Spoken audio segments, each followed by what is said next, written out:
Anche ke program ko ni ke whamatai ke te modoro do pe me mai ai anga o ngā ea ke Fitu'italanoa o Tohitapu ko e sia ngā aue ia ki he anga te whai o e tau Malanga. O wangi wharana e pehen, o pau te Malanga i he tapehe ko e tanoa koe ni o e whine Sameria. O ko tō mai ko whakatata ia, o sione vai whaa ko e vesta tolu ki tāni mā, tapehe ko e vesia te ke whie Malanga ai. Ka ko whaamu ke whakatata again, ai anga hono ngāwe aki ai Tohitapu Katoa. Mai fu e whonga e ua, te ke ala Malanga ai, te ke ala Malanga befu i vesi, ma ki potohi, ka ko whaamu ke whakotu at, e ala te ke Malanga aki kotoa ai Tohitapu. Me tohi se nesi, te tohi whakaha, e anga behen le vai. E anga pako e vesi, behe, e tali si sua ne mea ke te ia, ko ia ko tope uinu me vai koe nā tene toi fie inua. Kai longa ai te nei no me vai te watu e au e kai au pito te ntoi fie inua a tai ngaki.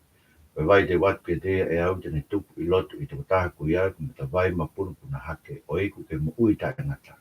E rea e whiwhine ke te ia eiki, whaki mai ai vai ku ia ke te au e uhi ke oa nā ku fie inua e ongo sia mai ki hen ke utu. E anga pe hen lewa no ngā we ake koe tala noa e fitu. Aku ko te kore te kamata me tā no koe o e whakatupu te te pehe nai ngā ki tau tolu e he Otua ke tau tau winu me matawai o e vai tafe o e mo'ui o ku tala ofa e sisu ko me kun tala ofa ke sisu e vai mo'ui koe ni ko e vai tafe ia nai tafe i teni i he wheo hi tū mau ai tangata mo e Otua i teni Ramai e senes vai wa ve son furu ne e vai tafe na e tafe me i teni ke ne hanga o whakaviviku e ngō e tapu aina tuku kia ia tangata ke whaia e ne tauhi e mo e whewhine koe nai ngauhi ke tokoni ke te ia e anga e ne tauhi ke Otua ne ai vai tafe na e tafe me i teni ke ne whakaviviku ai ngō e tapu e toki huai ki tu a tafe o ne whakaviviku a mamani kātu aia ne ngauhi tangata ia he kamata ngā tuku he ngō e tapu i teni koe wi ke Fakamo'ui ia pia tauhi ia e vai tafe koe na e tafe teni promising e si isu ke whewhine Hawaii mo ui. Ka vai e te neinu e hei kai toi fie inua bo ne hanga whamanate te tau tolu ai tā noa koe ni e kamata a ngā o e vai mo ui koe ai nei iai he kamata a ngā i teni. Kai tau hoko ke tā noa o e tō ai tangata e senes vai tōru ke wahe tātaha mai no rewa nei tu usi ki tau tolu me mata vai mo ui koe ia e he tau taranga taa ki e whora e tua. Siku pe mawinga koe tau i tanga whatonga e Winga hawa si isu ke whewhine o ne tāng ke whewhine. Koe vai ko rope te ke inu mea te ke toi whi inua. Koe vai te watu e au. Ka te ka inu mea i kai te ke toi whi inua o tai ngata. He ne tu usi ki tau tōru ia. Koe mea i tau taranga taa ke whora e o tua i teni. Koe nei ka pusi ki tau tōru me ngoe tapu. Ke tau o ngā ue ai kere koe nei tō ki tau tōru me ai. Pe hei kai lawa e ngā ue ko ia ke whahano whamo'ui ki tau tōru ko whamara ia kere ai ko tu ki tau tōru ke tau ngā ue. Ko tau ngā ue ke tōha tau kakawa ke tau kai ka te tau mate pe ki tau tōru. Ta hoko ke tā noa koe o Isleri. O se tā noa e tō se stolu ki tā taha. Tā noa o Isleri tā noa no tōru e ka mata e sinesi mai taha ua ke hiwa o e hiwa. Tā rewa e tua tala ofa. Ke Abraham mo te vita hafonua mo pure anga lahi ko pure anga e tu o ta ngata. Pea e pure ki pure anga mo e fonua ko ia e pure anga ta ngata ko ia ai alo o te vita. Aia ko e alo o e Otua. Pure anga e inase ngai whahinga o mamani i e whakamonu ia ai Otua. Tamarewa hei sa me ua vesi o no ki e valu. E hanga e he Otua o whotu e ne tu i e pure anga ko ia i mo unga saioni. Pea ko ne whai e ia ane tu uni e tu i ko ia ne pehe ke tu i ko koe hoku alo ko ahoni ko hoko ko e tamai ke te koe kore mai ke te au e te ngauhi e ngahi pure anga ko tope ko tofi e te ngauhi ngahi ngata anga o mamani ko hoko koroa e te uhanga o laiki ki nau tolu e te kehanga o laiki ki nau tolu aki ai se pita ai one ia spotu he o tua ia i tā noa hono tolu tā noa Isleri ai tu Pe pure anga koe te tau winu e vai mo ui, koe pure anga ta ngata ia o alo o te vita koe alo e Otua. Nau whanonga koe toa wha, mo manake, nei me ngahi mata vai toa wha, nei whainu mea e he Otua e kakai, manatu e vai koe o mala, e soto wahe ua ni vai tahanima, e sua tolu ke ua nima, na ko kona vai pe kora Moses pe hanga he to ange akau ke Moses na ngahi akia o meri ai vai e ngai mata vai ta haua ko erimi i soro tahani ma ve sua fitu tra mai na wa tangai mai ne bena na winu me ngai vai o erimi pe vai ko meri pai ke tes e tofa o sini ko vai a ko ai ko na tanga ta ai ko e a Moses e vai o masa mo meri pa e soto vai ta fitu pesi ni ma ke fitu ngai mata vai e vai no kina tol me e o tua ha isri no furonga e tua fa e ha fa mahino ke te tol e na to fie noa ngai mata vai ko e o ne hanga whakatai pe ki te tol e mata vai mo ui tau fe ma e mata vai mo ui ko ta of ke sisu ko le ke tano ko profita ya isia ke marakai ka gure ka profita ya fa to ka mafa ki isleri ko na uri aki ko fola ai otua na uri aki e na ngahi na mata vai se mai vai wa be sta wa ke wa tolu pe fola ai otua ton pe ke mamahi hevan ngahi langi pe te uri fia ai ngahi me a oe langi ko i ko kakai ko na fai ha na hala e u ko na uri aki ai mata vai o mo ui pe ko na keri ma na tau ha ngahi lepa ko mafoa ngai lepa he kai lawa tā naki ai ha vai. Ai ngā taiga ko sāme tolu ono vesi wa porofora ia te vita ai, porofora tua ia te vita. O ia te koe ai mata vai o mohui. Ia i ho māma, e mau sio māma. Ai whikau ake mata vai mo i māma. Tau ka ino e mata vai ko ia te neanga whaka māma ki tau tolu, ta tala i po uri ka lau ki tau māma ngia, o ne hulu hulu e hara ki he mo ui ka ingata. Ngā taiga ko sere mai o vai tawhi tu, e stato lu pe ai e profita e o koe ai amanaki o Israeli. Ina udolgo do bete na uri aki ai afiona e whakama. O ina udolgo do bete na utafoki mea te koe te ke hanga tohi ina udolgo i he fu.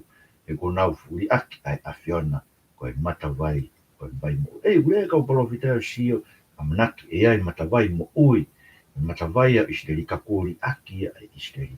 Ana urea ke vai tafe goe na be tafe me e tempare vai tafe ngoe tapu lea gea iskei vai whawhitu o tamai ke te tau tolu vai tafe koe e kainga koe vai tafe ia lea o tafe me he taloni me he palataisi me tempare whakalangi iskei vai whawhitu vesi uraki ke tahaua Fitu ko tō peu alu ai vai tafe koe au ne ave ai mo ui o whakainasi ake ngai fitu ko tō peu o ku tafe ai vai tafe ko ia.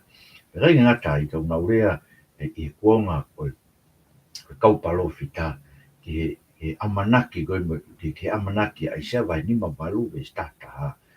Koe Otua tene hanga tataki tau tolu ki vai mo ui koe ni kene hanga whainu ki tau. Kaore me kere wasi isu. Ane wasi isu o mai e preanga ta ngata koe paromes ki ai te vita mo e parahame me forofoa e ruke vai tata besu anoa Mane behe ai, ka wau ko hanga o ka pusi e te voro, i o mauroto o tonga, aki ai, e tau kupu ai Otua. E tā kua hoko mai breanga i Otua, o tu i o mauroto o tonga. Tainga koe, vai mo ui ia na haere mai mo eiki. Kono fu ma whai koe ke ni hanga o ka pusi te voro, i ne whakamaa ki tau tau, e koe hui koe tau fie i mua. Hanga e te voro o whakapōpura e tau mo ui ke ngai me ai mama koe, ke ngai me te tau mate ai. Whakapōpura ki tau tau ke anga hala koe ai ne whamala ia ki tau tau. Ka mai koe vai mo ui na tafi me whakawaka si isu, sione mai tahi wa. Ano hoka tawa koe e soti au, tafi me vai me tata. Ka mai reo ke te tau tau si isu koe uhinga e vai mo ui koe ni, ke lau maari e maa oni aia o ka inu e ta. E hoko koe mata vai ma puno puna me no lau maari e. Ai lau maari e maa oni ai o ka hoko mai.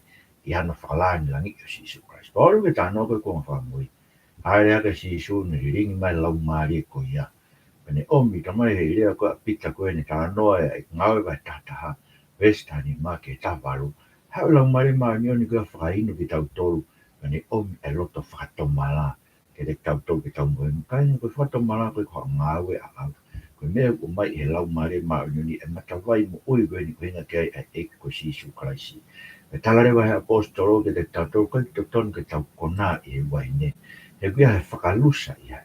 Tai tu ke whakawhonu ki rau tolu ke lau maare mā oni. Ko hike tau rea ke tau whea rea ake ngai sāme mo himi. Mo hiwa whakalau maare pa tau hiwa mo tā i o tau loto ki he eiki. O tau whakawhetai ke o tua koe tamai e mea ko toa pe. E wafa tau eiko si se koe. Son tako mata wai. Hau ere tau tolu rau koe kakai whai whakawhetai. Tau nofo me fia i o tau lau maare pa nā ngai whainga ta. Mo ngai mahaki. Mo ngai koe tau whenga ngai mo e mo ui. O tau whakawhetai peke te tau tau ke kua pe tānoa ia e kuanga whakamui. E rawa orewa ke tānoa koe e whakatupu fo o tamarewa ke te tau tolu ai. Tā koe kakai ko tō pe ko fōho nau ko fu whaine hina e tā o e lami. Ko ke nau tōru e te nau fu o nofu i e koro ko seru sarema fo o te nau winu me vai ora. Ko te nau kai me a kau koe mo. Muso ke tako whawhia e eko si suprasi e whai. Ko ia e ino me vai koe ni. He kai te ntoi fia i mua tai ngata. Tako whakawhia ke fōho tau ko fu whaine hina e tā o e lami. Ko ke tau hua ke potu.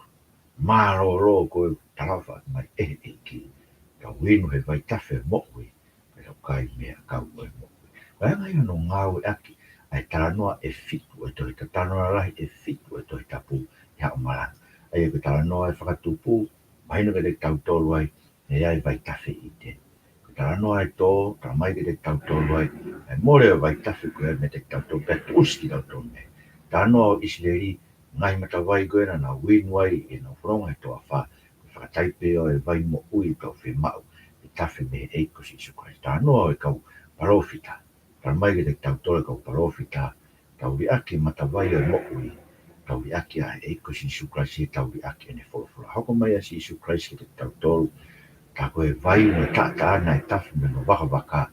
Para mai koe lau maari e maa oni onia. O a tau ka mako e lau maari e koe ia. Te tau inasi ai. Tupu e koe mata vai ma puna e te tau tau. Pea ringi mai lau maari e koe he Talanoa e kuonga whakamui mea ngāu e ke whahawa he ua noa. Koe wiki ne omi ke te tau tolu e lau maari e maa oni ko ia. Ai fuuhivi o Otua ke tau lawa ai ke mate ai. E ngā ianga kovi ko tō pe o e tau mo ui. Ke tau sio whaki ai ke aho. Ke tau nofo ai mo e ki Talanoa. Koe whakatupu o. Fōho tau kofu pa tau huu. Ke mata pā ki he kolo tau winu me vai tawhi o e mo ui. Vai tawhi me taloni o e Otua. E tau kai me he akau o e mo ui. Amen.